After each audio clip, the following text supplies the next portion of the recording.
Improve your habits. Introduction. Chains of habit are too light to be felt until they are too heavy to be broken. Warren Buffett. We're not so different from robots. As we get older, we live our lives in loops just as closed as robots. That's why Warren Buffett stresses getting your habits right early on. I was reading the book The Power of Habits.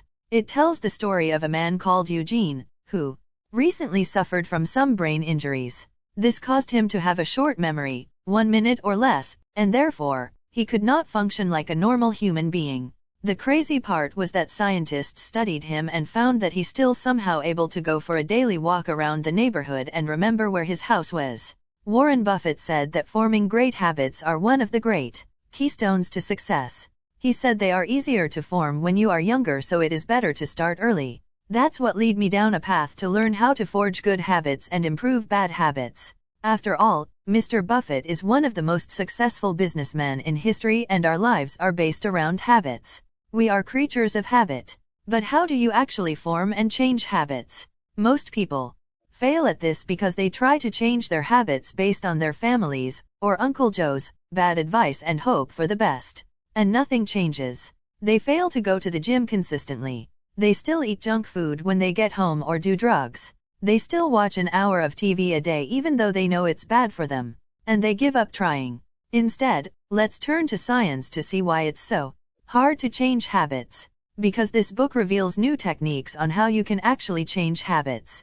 I'm going to show you how today. The science of forming habits. Let's get back to Eugene's story. Eugene could barely function on his own. Yet his morning routine stayed the same because of his ingrained habits. This is because habits are behaviors that our bodies make automatic, like muscle memory, so that we do not have to think consciously about them to make them happen, which frees us up to think about other issues. This is a great time saver. Think about when you first drove a car. The first time, you were worried about everything from the steering wheel to the brakes. After a while, everything becomes automatic. That's what happened with Eugene. They found that he was able to remember how to walk around the neighborhood every day, cook breakfast, and find his house because of a key process to habit formation: triggers. These two elements are the core to forming, or breaking, any habit. Despite his memory loss, Eugene saw visual cues that reminded his body of where to go next even though his memory was blank. He woke up and went on a walk because his body wanted to, not because he really thought about it. He was clueless when experimenters asked where his house was throughout his walk.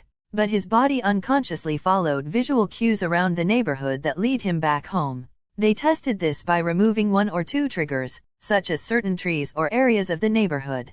And it was true. He could not complete his walk.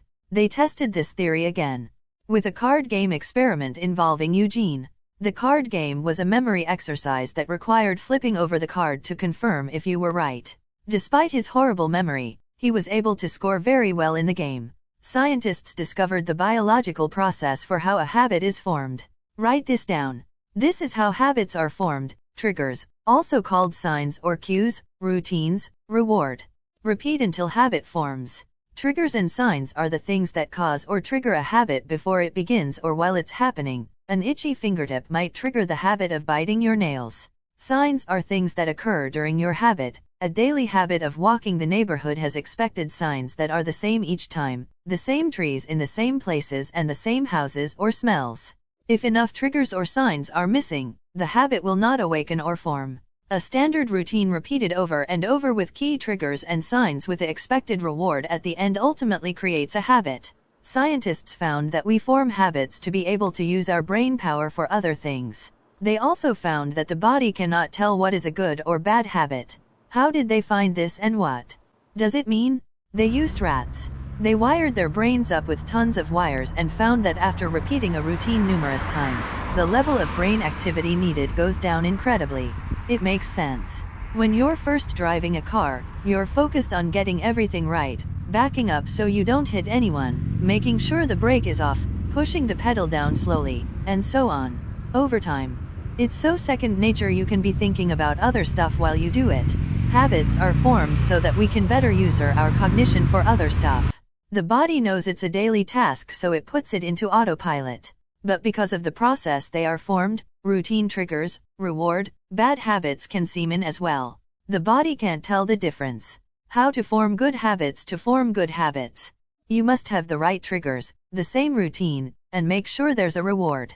Experiments show that triggers, also called visual cues or signs, are really important. If you take enough of these away, the habit won't be formed. Eugene experienced this with his walk.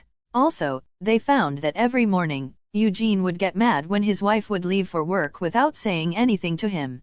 Even though he forgot why a couple minutes later, that anger followed him for a long time.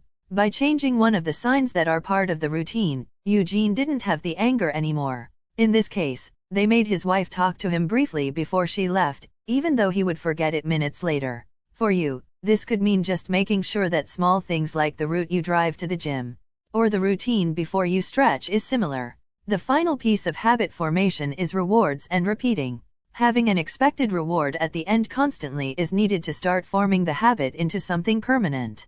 In Eugene's card game experiment, this could be as simple as a quick mental confirmation that you were right. And, of course, repeat until it forms. Set things up to be no effort. The most classic example is setting yourself up in the morning so that working out is no effort. Your gym clothes are laid out right in front of you when you wake up, your bag is packed and ready, and you're ready to get up and go. It works.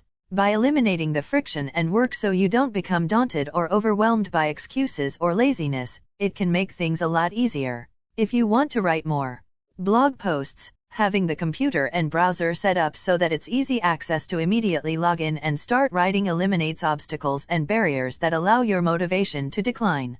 An example of this would be waiting 7 minutes for a computer to boot up because you have an old computer. Reward yourself more each time, increasing the rewards and making sure you reward yourself each time you create a habit will further cement the habit and motivate you. The reward doesn't have to be related to the habit.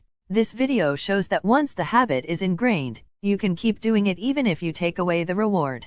Sandwich new habits in between familiar habits. Radio stations found that people are much more likely to adopt and like a different song if it is played in between very familiar, well-known songs. Butchers had a hard time selling intestines and liver until they packaged it as the new steak since people were familiar with steak.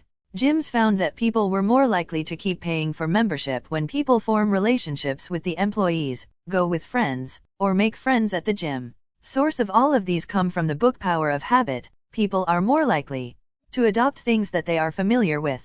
Add new habits in between a group of familiar habits to adopt them. The key takeaway: wrap a new habit you are trying to form within familiar routines. A great example is to form a place of friendship and a social community at the gym to go more consistently.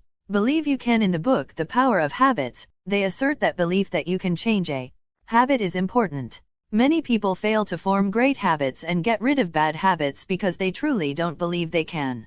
The book points to case studies where belief helped people push through when other things failed. A football team winning the Super Bowl, the highest level championship, and attributing it to their belief, and people breaking alcohol and health habits by forming social communities where they could convince each other to believe.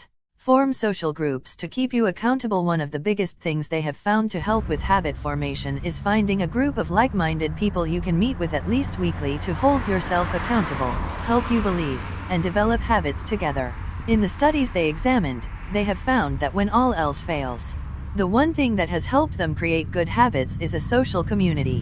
When all else fails, have a higher calling or purpose other than social groups. The one other thing they found that got people through to forming good habits was a higher purpose, calling, or a traumatic personal event like a divorce or death that motivates them to change. While you can't perform the last one, you can do the others even if you're not religious. In the book, they have a case study of a man who was addicted to crack and alcohol. Despite a lot of treatment and years of work, he still relapsed when he thought he was cured. Although he was atheist, he was encouraged to look to a higher religious calling to help him.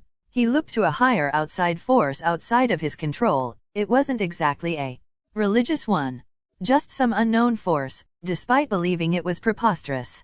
It actually helped him change his addiction. Alcoholics Anonymous is a well-known national organization. It has 2 million members and 115,000 groups as of 2014. The crazy thing is that it has one principle you must follow in its rules that goes against any science: you must give yourself to a religious or higher calling. Perhaps there is something here because it has helped many people overcome their alcohol addiction. Giving yourself to a higher power that is out of your control may help with neurological networks in your brain that give you greater belief, hope, and persistence to keep going. How to improve bad habits? Bad habits can never be erased from our neurological wiring once we obtain them. However, we can replace them so that when we get the same triggers and signs, itchy fingers, we do something other than what we were used to, biting our nails. To break bad habits, you want to look to replace the routine with good habits. The book The Power of Habit has found that those who broke bad habits did so by keeping the cues and rewards the same, but just changing the routine. So if you bite your nails, do something else with your hands instead. If you drink too much soda, drink something else instead. Reward yourself with the same feeling though, a pleasant sensation in your mouth, seltzer water, or an easy feeling in your fingertips. Massage your fingers. The message is simple. Keep the same reward and cues because you are used to them, but change the routine. A huge part of habits is the craving. When the craving kicks in, change the routine so that you work towards the same rewards with a different cue. An example would be, when you crave nicotine from smoking cigarettes, look to doing different routines like nicotine patches. Form keystone habits. First, keystone habits are habits that when formed, make it easier to form other habits. Therefore, you want to form these first. One of the best keystone habits is a daily habit of exercise. I have found it useful to aim low initially with a habit of just 10 or 15 minutes every day or every other day so I don't burn out with a goal that is too big. Exercise works great as a keystone habit because of all the science that has proven to start happening when you become more healthy, you have more energy, you are happier, you get more done, and so on. Keystone habits list. Charles doesn't list many other keystone habits in the book, but based on his principles, these may be other examples: yoga, weightlifting, exercise, jogging, goal journaling, food journaling, gratitude journaling, making your bed, healthy breakfasts, visualization exercises, celebrating your wins in a daily journal, planning out and prioritizing every week. To illustrate, food journaling is useful because it helps you eat better, which improves your health, which improves your focus and energy. It improves how much you can exercise, it extends your life, and changes your long-term food routines. The baby step method. This method is exactly as it sounds. Have infinitely small goals. I have constantly been burned out after setting large goals.